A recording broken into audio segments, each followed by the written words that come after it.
عملی نیکی میں اصل شے ہے ہمدردی، ہمدردی میں مال خرچ کرنا، اور اس کے لیے ستون ہے زکوٰۃ۔ کم سے کم یہ 2.5% تو نکالو،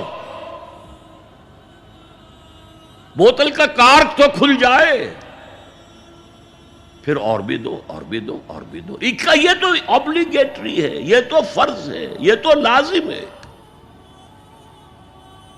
لیکن مقصد کیا ہے؟ اس کو جو سمجھ لیا بس یہی زکوٰۃ ہی ہمارے ذمے میں ہے، وہ بڑے مغالطے میں۔ حضور نے فرمایا صلی اللہ علیہ وسلم، ان فی المال حقا سوى الزکوٰۃ، اے مسلمانوں یہ نہ سمجھنا کہ بس زکوٰۃ ادا کر دی تو تمہارے مال کا سارا حق ادا ہو گیا۔ ان فی المال حقا سوى الزکوٰۃ، تمہارے اموال میں حق ہے اللہ کا زکوٰۃ کے علاوہ بھی۔ اور پھر آپ نے یہ آیت پڑھی، وَآتَى الْمَالَ عَلَىٰ حُبِّهِ ذَوِي الْقُرْبَىٰ وَالْيَتَامَىٰ وَالْمَسَاكِينَ وَابْنَ السَّبِيلِ وَالسَّائِلِينَ وَفِي الرِّقَابِ وَأَقَامَ الصَّلَاةَ وَآتَى الزَّكَاةَ۔ یہاں آتا زکوٰۃ تو ہے ہی ہے، اس سے پہلے جو آ رہا ہے یہ سرپلس ہے، اس سے آگے کی بات ہے، یہ ایڈیشنل ہے۔ اسی لیے جب انفقوا انفقوا انفقوا انفقوا انفقوا کی جو تکرار ہوتی ہے قرآن مجید میں، تو ایک جگہ پھر سوال کیا صحابہ نے، کتنا خرچ کریں حضور؟ فرمایا قل العفو، کہہ دو جو بھی ضرورت سے زائد دے ڈالو، don't accumulate, don't retain any thing.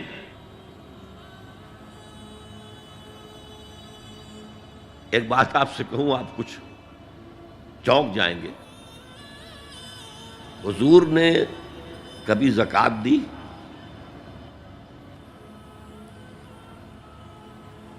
کبھی نصاب کے بقدر پیسہ آپ کے پاس جمع ہوا کہ آپ پر زکوٰۃ واجب ہوتی؟ کیسی عجیب بات ہے۔ ارکان دین میں سے ایک رکن سرے سے غائب، کبھی آپ نے مال رکھا ہی نہیں۔ حضور کا اسوہ ہم جانتے ہیں، مسواک کر لی ہے، پانچے جو ہیں ٹخنے سے اوپر کر لیے ہیں، یہ اسوہ ہے؟ ہاں ہے، یہ بھی ہے، ٹھیک ہے، سنت ہے، اسوہ تو یہ ہے۔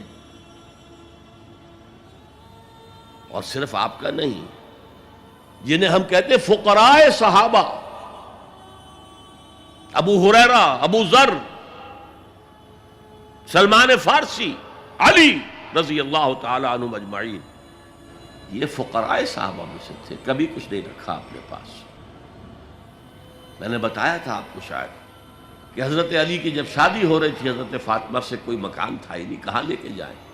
ایک انصاری نے ایک حجرہ دیا ہے اپنے مکان کا، اس میں حضرت فاطمہ ودا ہو کر گئی۔ He didn't have any home۔ ابو ذر وہ تو دوسری انتہا کو چلے گئے تھے۔ قانون یہی ہے، حلال سے کماؤ، اگر ایک حد سے آگے بڑھ جائے تو زکوٰۃ دے دو، باقی تمہارے اختیار میں ہے، دینا چاہو دو، نہ دینا چاہو رکھو اپنے پاس۔ قانون اس سے زیادہ آپ کو پابند نہیں کرے گا۔ کبھی بھی آپ نے جبر نہیں کیا، ایمرجنسی میں بھی جبر نہیں کیا۔ ایک واقعہ آتا ہے کہ حضور کو کئی وقت کا فاقہ تھا، تھوڑی دیر کے بعد حضرت ابو بکر آئے، آپ نے چہرے سے پہچان لیا کہ فاقے سے۔ پھر حضرت عمر آئے، پہچان لیا کہ فاقے سے۔ شاید حضور خود اپنے لیے نہ اٹھتے نہ جاتے، اپنے دونوں ساتھیوں کو لے کر ایک انصاری کے باغ میں پہنچ گئے۔ انصاری کی عید ہو گئی، فوراً لا کر اس نے کچھ کھجوریں، کچھ انگوروں کے گوشے رکھے۔ اس کے بعد وہ دوڑا چھری لے کر کسی جانور کو ذبح کرنے کے لیے۔ یہ ساری تفصیلیں میں کیا بتا رہا ہوں؟ مال یہ نہیں تھا کہ مدینے میں سبھی فاقے سے تھے، موجود تھے جن کے پاس مال تھا، لیکن جبراً آپ نے کسی سے کچھ نہیں لیا۔ جب وہ چھری لے کر چلا، فرمایا دیکھنا کسی دودھ والے جانور کو نہ ذبح کرنا۔ بہرحال کچھ دیر کے بعد وہ گوشت پکا کر لایا، روٹیاں رکھیں۔ اس کے بعد حضور نے ایک روٹی پر چند بوٹیاں رکھ کر کہا یہ عائشہ کو دے آؤ، اسے بھی کئی وقت کا فاقہ ہے۔ اور پھر حضرت عمر کی طرف رخ کر کے کہا عمر یہ ہیں وہ نعمتیں جس کا حساب دینا پڑے گا اللہ کے ہاں۔ وَأَمَّا بِنِعْمَةِ رَبِّكَ فَحَدِّثْ، اور یہ جو فرمایا گیا الہاکم التکاثر میں نعمتوں کا حساب لیا جائے۔ وَلَتُسْأَلُنَّ يَوْمَئِذٍ عَنِ النَّعِيمِ، فرمایا یہ نعمتیں ہیں۔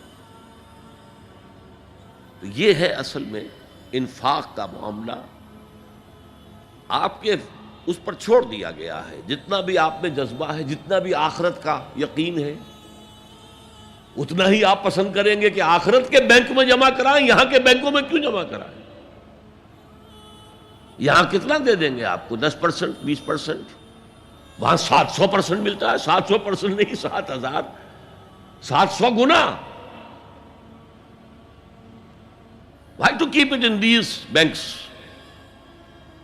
حضرت مسیح کا جو پہاڑی کا واس بہت مشہور ہے، سرمن آف دا ماؤنٹ، بڑے پیارے الفاظ ہیں۔ میں آپ سے اپنا تاثر عرض کیے بغیر نہیں رہ سکتا۔ جہاں تک مواعظ کا تعلق ہے، جو حضرت مسیح کے مواعظ آئے ہیں ان سے اونچے واعظ کوئی ممکن نہیں۔ اسی میں یہ جملہ بھی ہے، دیکھو اپنا مال زمین پر جمع نہ کرو، جہاں چوری بھی ہوتی ہے ڈاکہ بھی پڑتا ہے، کیڑا بھی خراب کرتا ہے۔ آسمان پر جمع کرو جہاں نہ چوری کا اندیشہ، نہ ڈاکے کا خوف، نہ کیڑا خراب کر سکے۔ اس لیے کہ میں تم سے سچ کہتا ہوں کہ جہاں تمہارا مال ہوگا وہیں تمہارا دل ہوگا۔ مال یہاں ہوگا تو دل اٹکا ہوا ہوگا، اور فرشتے اس طرح گھسیٹ کر کھینچیں گے آپ کی جان کو جیسے کہ سیخ پر سے کباب کھینچا جاتا ہے۔ اور اگر دل وہاں لگا ہوا ہے جس کے لاکھوں کروڑوں ڈالر سوئس بینکس میں جمع ہیں، اسے کہا جائے نکل جاؤ پاکستان سے، اسے کوئی تکلیف ہوگی؟ نکل جاؤ فلاں ملک سے، ملک بدل کرتے تمہیں کیا تکلیف؟ میرے بینک کے اندر پیسے ہیں۔ البتہ جس کا باہر کچھ نہ ہو، اسے اگر یہ دی جائے سزا تو اس کی تو جان پر بن جائے گی۔ تو یہ ہے انفاق کا معاملہ۔ اس میں یہ دو جو ہے، ایک قانونی سطح ہے۔ قانونی سطح یہ کہ حلال ذریعہ حرام نہ ہو، سود نہ ہو، جوا نہ ہو، فحاشی کو ذریعہ نہ بنایا جائے، منشیات کو ذریعہ نہ بنایا جائے کمائی کا۔ اور جو بھی آپ کے پاس ہے، آپ نصاب کی سطح کے اوپر آ گئے تو 2.5% زکوٰۃ دے دو۔ قانون اس سے آگے آپ سے مطالبہ نہیں کرے گا، اگرچہ فقہاء نے یہ فتویٰ دیا ہے کہ اگر کسی وقت جو فقراء ہیں ان کی ضرورتیں زکوٰۃ سے پوری نہ ہو سکیں تو اس وقت کا امام، اس وقت کا خلیفہ، وہ زبردستی بھی امراء کے مال میں سے مزید لے سکتا ہے زکوٰۃ کے علاوہ۔ لیکن کمال یہ ہے محمد رسول اللہ صلی اللہ علیہ وسلم کا کہ نہایت جان گسل تحریک جو تھی، انقلابی تحریک، اس میں بھی کبھی آپ نے جبر سے کام نہیں لیا۔ یہ آپ کے چوائس پر ہے۔ البتہ ایک معیار مقرر کر دیا، جیسے حضرت ابو بکر غزوہ تبوک کے موقع پر سب کچھ لے آئے تھے گھر میں جھاڑو پھینک کر۔ عام حالات میں یہ نہیں، ایک شخص آئے صحابی انصاری، میں اپنا سب کچھ اللہ کی راہ میں دینا چاہتا ہوں، فرمایا نہیں، تم چاہتے ہو کہ اپنے ورثاء کو قریب اور فقیر بنا کر جاؤ؟ اس نے کہا اچھا میں آدھا نہیں، آدھا بھی بہت ہے۔ فرمایا تہائی دیتا ہوں؟ فرمایا ہاں تہائی کافی ہے۔ وَالثُلُثُ کثیر، اور ثلث بھی بہت ہے۔ اور یہی قانون ہے وراثت کا، آپ ثلث سے زیادہ، 1/3 سے زیادہ کی وصیت نہیں کر سکتے۔ 2/3 مال جو ہے کم سے کم وہ صرف قانون وراثت کے مطابق تقسیم ہو، اور کسی وارث کے لیے وصیت نہیں کر سکتے۔ ایک بیٹے کو اس کا حصہ بھی مل جائے اور پھر مزید جو ہے وصیت نہیں، وارث کے لیے لا وصیت لوارث۔ تو یہ ہے زکوٰۃ، در حقیقت اس جذبہ انفاق کو سپورٹ دینے والی شے. کم سے کم یہ تو دو.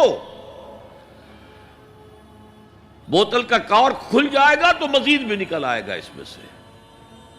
وآت المال على حبه ذوي القربى واليتامى والمساكين وابن السبيل والسائلين وفي الرقاب وأقام الصلاة وآتى الزكاة.